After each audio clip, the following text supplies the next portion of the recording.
Good morning बच्चों। आज हम फिर से एक बार केमिस्ट्री ऑनलाइन वर्चुअल क्लासेस में आपका हार्दिक स्वागत है। आज हम 11th क्लास में की लास्ट यूनिट केमिकल इक्विलिब्रियम रासायनिक साम्य शुरू कर रहे हैं। इसमें दो चैप्टर आएंगे, एक तो केमिकल इक्विलिब्रियम रासायनिक साम्य और एक आयनिक इक्विलिब्रियम आयनिक साम्य। शुरू करते हैं। सबसे पहले एक छोटी सी जानकारी कि हम रासायनिक अभिक्रिया किसे कहते हैं। तो जब एक या एक से अधिक पदार्थ आपस में मिलकर के कोई एक नया पदार्थ बनाते हैं जिसके गुण सर्वथा भिन्न होते हैं, उस प्रक्रिया को हम एक प्रतीकात्मक रूप में लिखते हैं, तो वो अभिक्रिया रासायनिक अभिक्रिया कहलाती है। जैसे N2+O2 दो पदार्थ हैं, नाइट्रोजन और ऑक्सीजन आपस में कंबाइंड होकर के नाइट्रिक ऑक्साइड बनाते हैं। इसके गुण इन दोनों नाइट्रोजन और ऑक्सीजन से भिन्न होते हैं। तो इस अभिक्रिया को हमने ये लिखा है प्रतीकात्मक रूप से, इस प्रोसेस को लिखा है। तो ये जो प्रोसेस प्रतीकात्मक रूप से लिखा गया है, इसी को हम रासायनिक अभिक्रिया कहते हैं। अब ये रासायनिक अभिक्रिया दो प्रकार की होती है। एक इर्रिवर्सिबल मतलब अनुत्क्रमणीय अभिक्रिया, वह रासायनिक अभिक्रिया जो केवल एक दिशा में संपन्न होती है, अर्थात जिसमें अभिकारक से उत्पाद बनते हैं और उत्पाद से अभिकारक नहीं बनते, केवल अभिकारक से उत्पाद। अभिकारक ये कहलाते हैं जो अभिक्रिया को शुरू करते हैं, वो अभिकारक, और जो बनते हैं वो उत्पाद कहलाते हैं। तो ये अभिक्रिया में केवल अभिकारक से उत्पाद बनते हैं, यानी कि अग्र दिशा में होती है। इस अभिक्रिया को अनुत्क्रमणीय अभिक्रिया या इर्रिवर्सिबल प्रोसेस कहते हैं। इसमें जैसे उदाहरण ले लेंगे ऊष्मीय अपघटन अभिक्रिया। तो 2KClO3 पोटेशियम क्लोरेट को गर्म करते हैं तो 2KClO ऑक्सीजन बनती है। ये ऑक्सीजन यहाँ से निकल जाएगी। तो ये अभिक्रिया केवल इस दिशा में होती है, इन दोनों से मिलकर के ये नहीं बन सकता। ये अभिक्रिया अर्थात जितनी ऊष्मीय अपघटन है, अपघटन हो रहा है लेकिन ऊष्मा के कारण हो रहा है, तो इसलिए ऊष्मीय अपघटन अभिक्रिया कहते हैं। और ये अभिक्रियाएँ हमेशा अनुत्क्रमणीय होती हैं, रिवर्सिबल होती हैं। एक है उदासीनीकरण अभिक्रिया, न्यूट्रलाइजेशन रिएक्शन।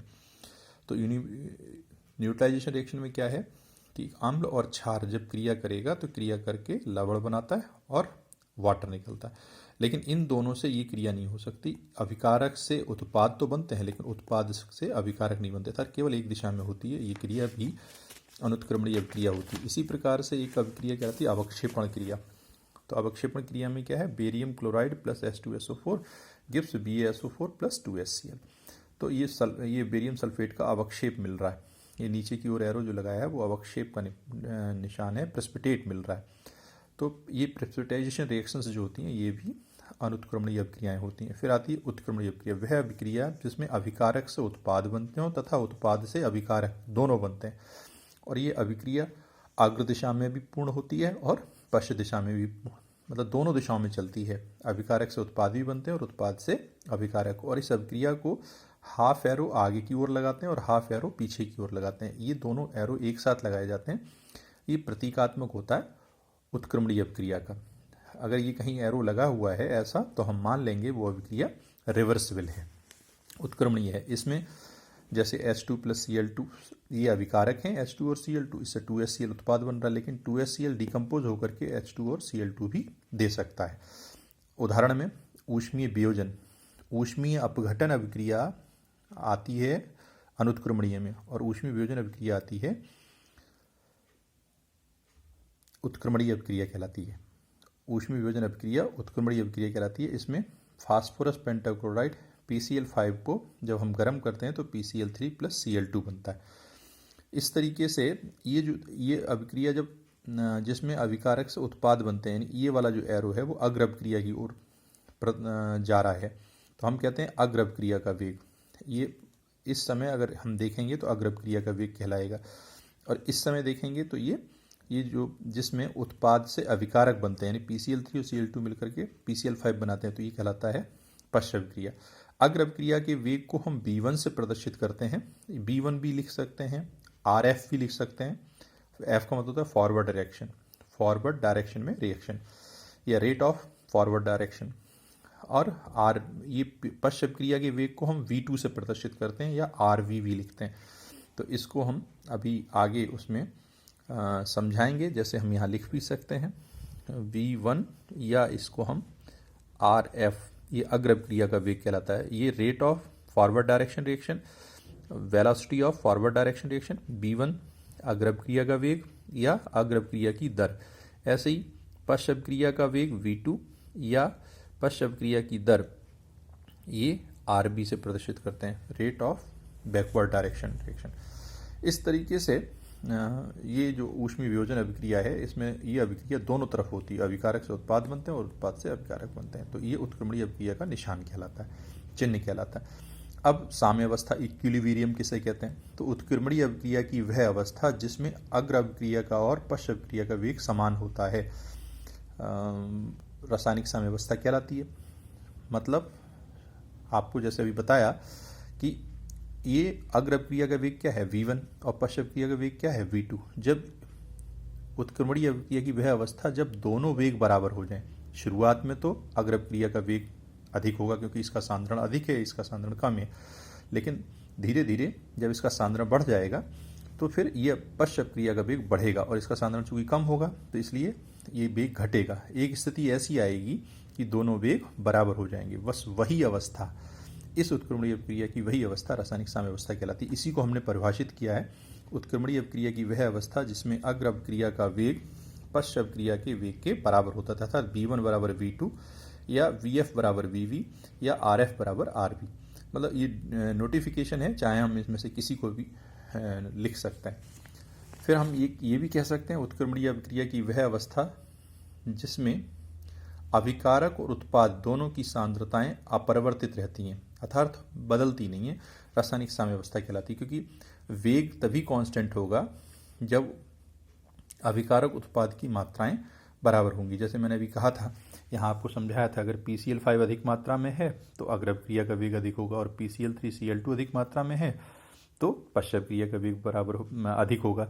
लेकिन जब दोनों तरफ मात्राएं बराबर हो जाएंगी तभी तो ये वेग बराबर होंगे। तो उसी चीज़ को हमने दो तरीके से परिभाषित किया है कि रासायनिक साम्यावस्था में दो चीज़ें होती हैं, कहने को दो हैं लेकिन मतलब एक ही है कि अग्र अभिक्रिया का वेग पश्च अभिक्रिया के वेग के बराबर होता है, या हम ये कह सकते हैं कि अभिकारक और उत्पाद जब दोनों की सांद्रताएं बराबर हो जाती हैं तो वह अभिक्रिया उत्क्रमणीय अभिक्रिया की साम्यावस्था कहलाती है। लक्षण हमने बता ही दिया, अग्र साम्यावस्था के लक्षण क्या हैं, कैरेक्टरिस्टिक्स क्या हैं। तो उसमें एक पहला लक्षण तो यही है कि जब उत्क्रमणीय अभिक्रिया के अग्र अभिक्रिया का वेग पश्च अभिक्रिया के वेग के बराबर हो। दूसरी लक्षण है कि अभिकारक और उत्पाद दोनों की सांद्रताएं बराबर हों। तीसरा लक्षण है कि उत्प्रेरक की उपस्थिति का अभिक्रिया पर कोई प्रभाव नहीं पड़ेगा, क्योंकि उत्प्रेरक जितना अग्र अभिक्रिया को प्रभावित करेगा उतना ही पश्च अभिक्रिया को प्रभावित करेगा। ताप तथा सांद्रता परिवर्तित करने से अभिक्रिया की साम्यावस्था परिवर्तित होती है, और साम्यावस्था पर डेल्टा G गिब्स मुक्त ऊर्जा का मान 0 होता है। तो ये चीज़ें हमको याद रखनी पड़ेंगी। फिर रासायनिक साम्य गतिक होता है, ये प्रश्न पूछा जाता है कि केमिकल इक्विलिब्रियम डायनामिक होता है। तो उसके लिए एक ये है कि कैडमियम क्लोराइड है, इसमें अम्लीय माध्यम में जो कैडमियम क्लोराइड होता है, जब इसमें H2S प्रवाहित करते हैं तो इसका पीला अवक्षेप प्राप्त होता है, तो यानी कि अग्र अभिक्रिया का भी अधिक है। लेकिन जब हम इसमें जो अवक्षेप है उसमें जब हम सांद्र HCl मिला देते हैं तो पश्च अभिक्रिया का वेग बढ़ जाता है, और ये जिससे विलेन पश्च अभिक्रिया का वेग बढ़ जाएगा और जिससे विलेन फिर कलरलेस हो जाएगा। लेकिन फिर पुनः अगर हम उसमें जल मिलाकर के H2S प्रवाहित करते हैं तो पुनः पीला अवक्षेप आ जाता है। अर्थात कहने का आशय ये है कि अम्लीय कैडमियम क्लोराइड है, इसमें H2S प्रवाहित करा, पीला अवक्षेप आया। क्यों आया? क्योंकि कैडमियम सल्फाइड बन रहा है। लेकिन जब इसमें अवक्षेप में HCl और मिला दिया तो ये पुनः कैडमियम क्लोराइड बन जाएगा, इनकी पश्च अभिक्रिया का, तब इसकी मात्रा अधिक हो जाएगी तो पीला कलर हमको दिखाई नहीं पड़ेगा। लेकिन फिर इसमें जल मिलाएंगे और H2S प्रवाहित कर देंगे तो फिर इस अभिक्रिया का वेग बढ़ेगा, क्योंकि H2S की सांद्रता बढ़ जाएगी। तो क्या, जब इसकी सांद्रता बढ़ रही है तो इधर वेग जा रहा है, जब इसकी सांद्रता बढ़ेगी तो इधर जा रहा है, अर्थात गतिक है, डायनामिक है, हमको यही शो करना था। फिर आता है छद्म साम्यावस्था। कभी कभी उत्क्रमणीय अभिक्रिया की एक ऐसी अवस्था आती है जिसमें अभिक्रिया का वेग इतना धीमा होता है कि ये लगता है कि ये रिएक्शन साम्यावस्था में है, लेकिन वास्तविकता में ऐसा नहीं होता। तो इसको हम बोलते हैं छद्म साम्यावस्था। एक्टिव मास, किसी पदार्थ के मोलर सांद्रण या आणविक सांद्रण को उस पदार्थ का सक्रिय द्रव्यमान कहते हैं। किसी पदार्थ के मोलर सांद्रण या आणविक सांद्रण को उस पदार्थ का सक्रिय द्रव्यमान कहते हैं। अर्थात चाहे वो एक्टिव मास पूछे आपसे, चाहे मोलर सांद्रण पूछे, चाहे आणविक सांद्रण पूछे, तीनों का मतलब एक ही होता है। डेफिनेशन क्या है? किसी पदार्थ के इकाई लीटर आयतन में उपस्थित विलेय के मोलों की संख्या उस पदार्थ का सक्रिय द्रव्यमान या एक्टिव मास कहलाती है। इसे बड़ी कोष्ठक से प्रदर्शित करते हैं। इसका मात्रक मोल प्रति लीटर या ग्राम अणु प्रति लीटर होता है। अब जैसे हमें मान लीजिए हम लिखते हैं एक्टिव मास ऑफ ए या ए का सक्रिय द्रव्यमान, तो हम उसको ब्रैकेट में लिख दें। प्रतीक में क्या लिखेंगे? बड़ी ब्रैकेट लिखेंगे और उसके अंदर ए लिख देंगे, तो इसका मतलब हो जाएगा ए का सक्रिय द्रव्यमान।